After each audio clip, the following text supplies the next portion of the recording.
高雄在地人闲聊，人口流失区反而是买房机会。先说结论，高雄的总人口数正在减少，但是要考虑的，我们自产要考虑的不是说人口现在跑哪去，而是人口接下来要跑到哪里去，那边去布局才会是留着奶与蜜的应许之地。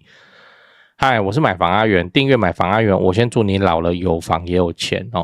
这一集的标题就是人口流失，但是反正你听我狡辩，你听我解释，我解释给你听为什么我会这样子判断。好，那我上一集跟你聊了住宅租赁管理办法修法急转弯，这个对我们房东来说算是一个蛮大的事情，那对整个社会上的租屋也会有相当的注意。那你如果还没看过的话，可以看一下。今天我来跟你讨论高雄人口骤减。这次来聊个新闻，标题我念一下：高雄人口5年减 4.7 万，台积电周遭反增 1.9 万。那内容是这样，就是高雄现在虽然蓬勃发展，但总人口数都是持续下降的。高雄总人口数在270几万，那5年来还少了 4.7 万人。先讲一下，这 4.7 万不是说全部搬走，是全部北漂。这里面有人口负增长的问题，就是往生的人比出生的人还要多很多。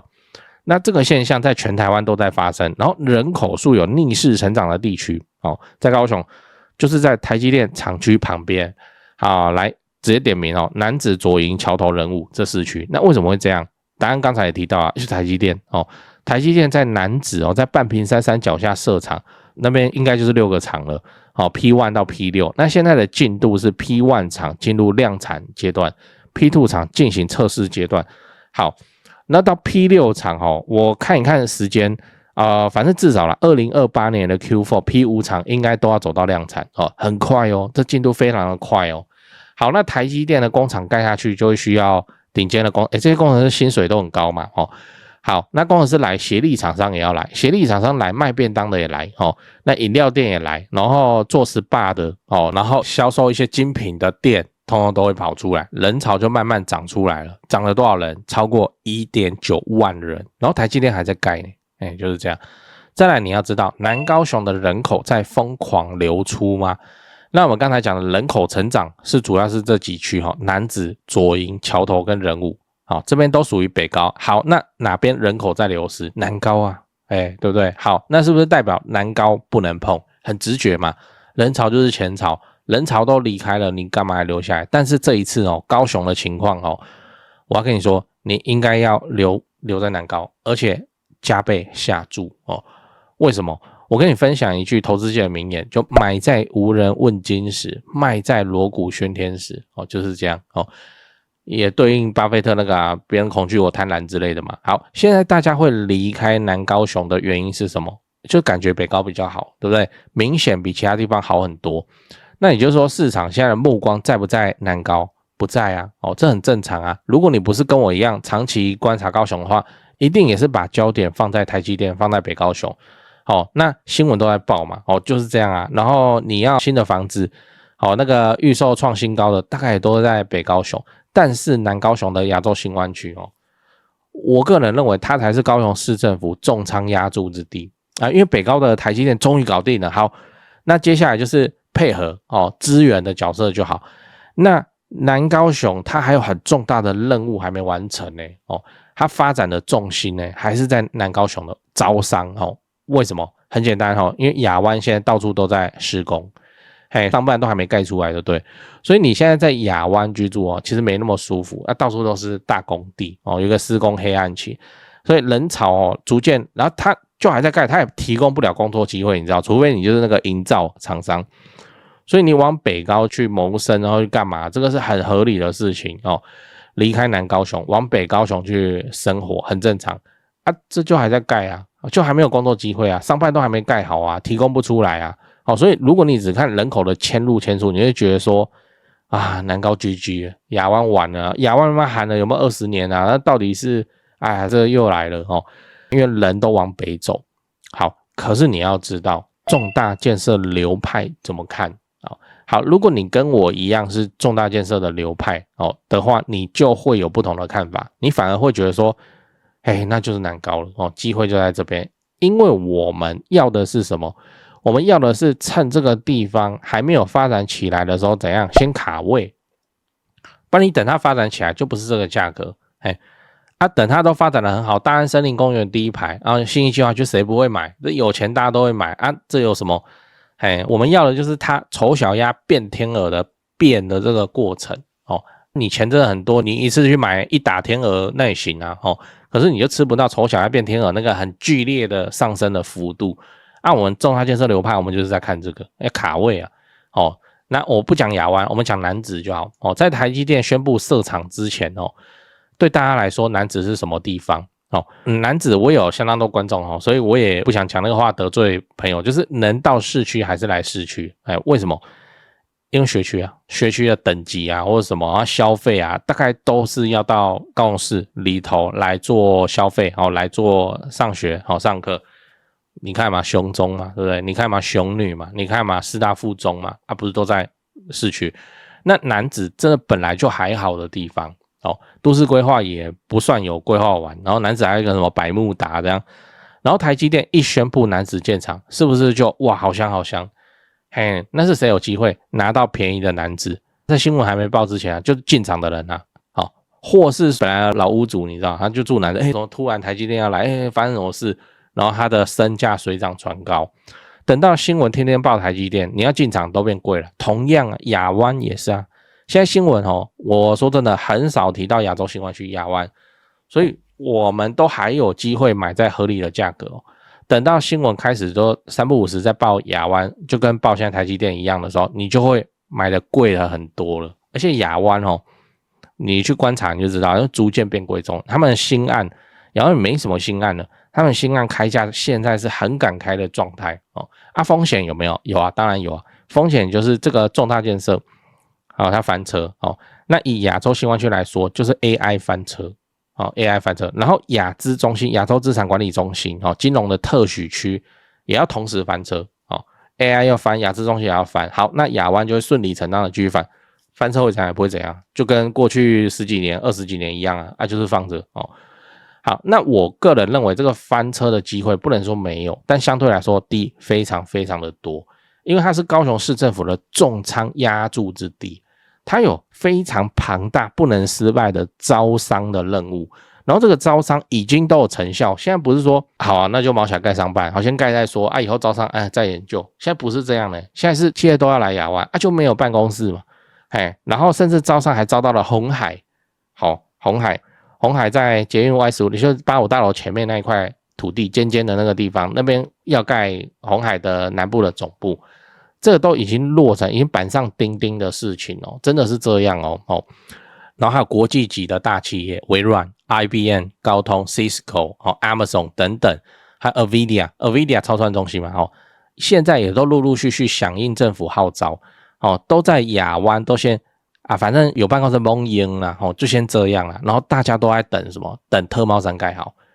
特茂山有南北2个基地，南基地又分2块，就等那个盖好。现在就还在盖嘛，所以你现在如果这个亚湾可以翻车的话，就是上面我提到的这个美国7巨头全部都要翻车然后亚资中心、金融业全部都要翻车，亚湾才会有办法翻车。我的判断就是这样这个是有点难几率有点低所以我整理一下，今天我跟你讲的高雄5年人口减少 4.7 万然后相当多的乡民看到酸民就看到说你看高雄果然是这样吧鸟蛋烂之类有没的。但是台积电周边的4州逆势增加 1.9 万人那我也为你分析了北高雄因为产业先到位，然后现在它可以长出人口南高雄现在在重大建设的施工黑暗期所以人口长不出来，人口流出不等于发展失败结论就是说什么？就是北高雄已经开始长出人口，开始兑现了。南高雄现在还在很低调的布局当中，还在建设当中那我个人是相信亚湾它上面载着 AI 产业然后载着制造业的王者而且鸿海然后还有亚洲资产管理中心、金融业也都被拉过来。他们现在亚资中心也已经成功获得数十兆的民间的资金去做什么家族办公室什么之类的好，那现在的南高雄叫做一个没人鸟它的状态，可是最后我们自产会放那么久，对不对？你要是看未来的2-3年，未来的3-5年，那就是北高雄，这个叫毋庸置疑啊。但是我们自产要放久，我们要老了有房也有钱的话，我跟你说，南高雄，南高雄，而且离新湾区越近越好。最后我想问你，如果你现在要在高雄买房，你会选哪里？ A 北高雄，跟着台积电走就对了。 B 南高雄，我要来捡便宜。 C 都不买，我直接等台积电开在我家隔壁。在讲八卦之前来点干货，很多朋友会问我说，阿元你房地产做这么久，有没有口袋名单啊？这不就来了吗？扫一下这个 QR code， 我有的牌都在这里了。进去先点影片看我介绍，让你心里有个底，然后就可以直接加他们的 LINE 了。买卖房子，台北找销店，高雄找零店，美术之星，这2位都是我的大前辈，我有问题也是直接问他们，你就直接敲就对了。如果你双北要装潢汉一室内装修嘛，很多观众朋友合作以后都觉得很满意。那如果遇到了法律上的问题，有顶尖律师可以帮助你。好啦，我有的资源都给你了，你有需要你就大方用，不用客气。最后我要请你支持我，加入我的频道会员，每个月250块钱，直接抄我做好的重大建设功课。高雄自产老会员都跟超过1年了，没料的话大家早就跑了。最后也不要忘了帮我按下订阅按钮。YouTube 的后台跟我说有 74% 的观众还没订阅，这样都能超过5万人支持。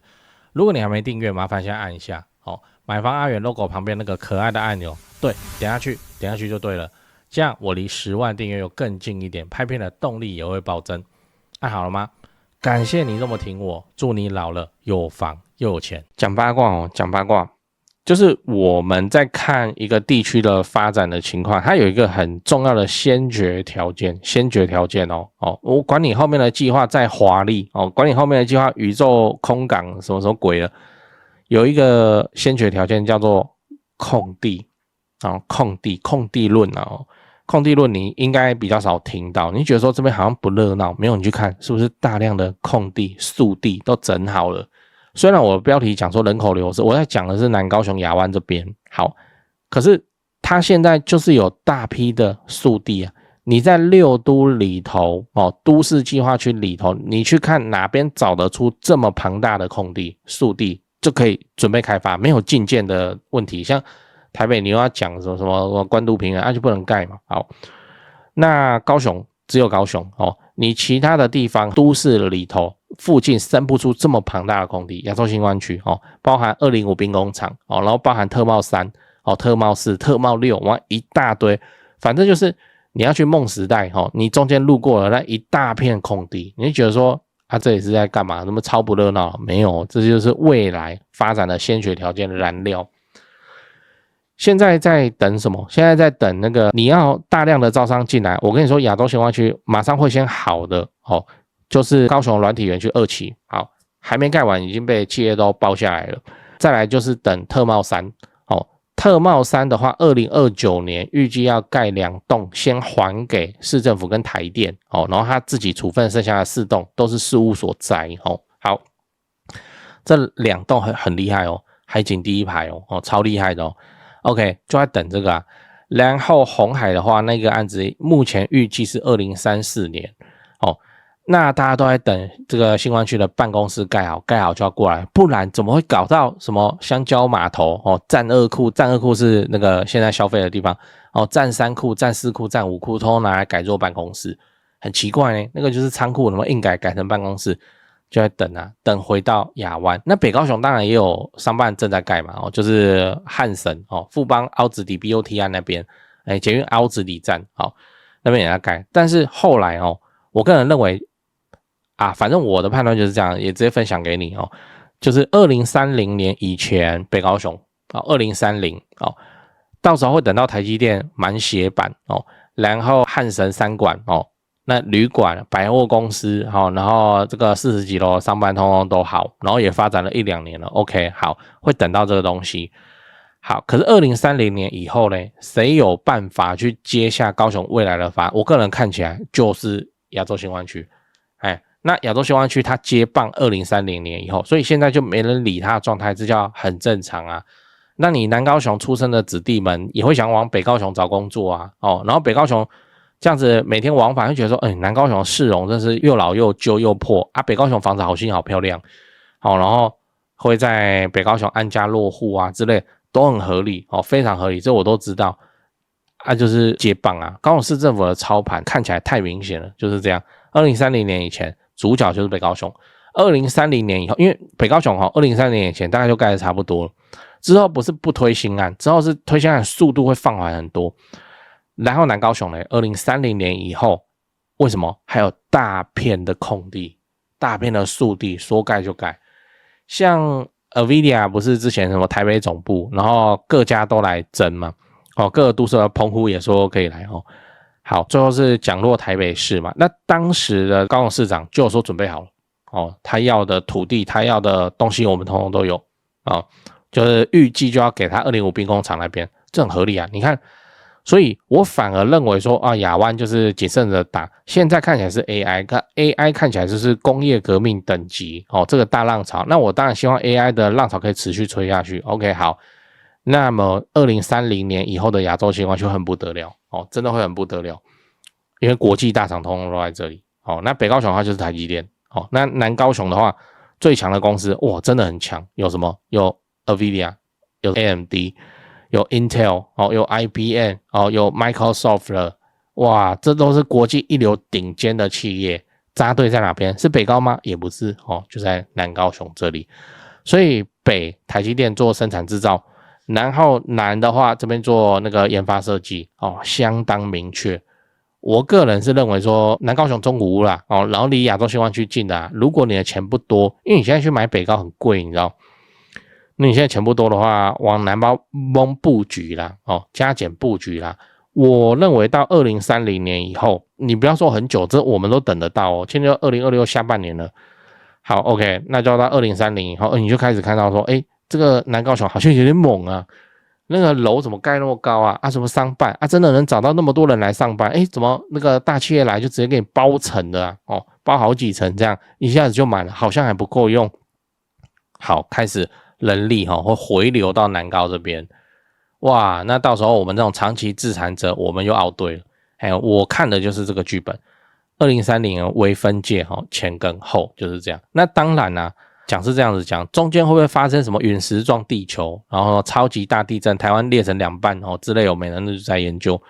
但是我们手上可见的资讯我所做下的判断就是这样：北高跟南高南高基期还较低，你不要去买新房子，你都看中古屋的话都还好北高基期已经算高了，那南高的话你就看中古屋还 OK 啊，这看起来还是很香啊我讲一个，如果你是台北这个北部地区的听众，我讲一个南高雄亚洲新湾区附近的20年中古屋，这个屋龄放在台北都还 OK 吧，都还头好重重吧好，屋龄20年的电梯大楼的中古屋，3房加车位，一坪还能买在25万，25万我没有讲错。对啊，对啊，香不香？怕什么？那你要是真的很怕北高雄、南高雄，你就都买嘛，就是这样啊，多打几份工啊，然后怎么样的，看能多吃几天多吃几天，这样你都不会错过。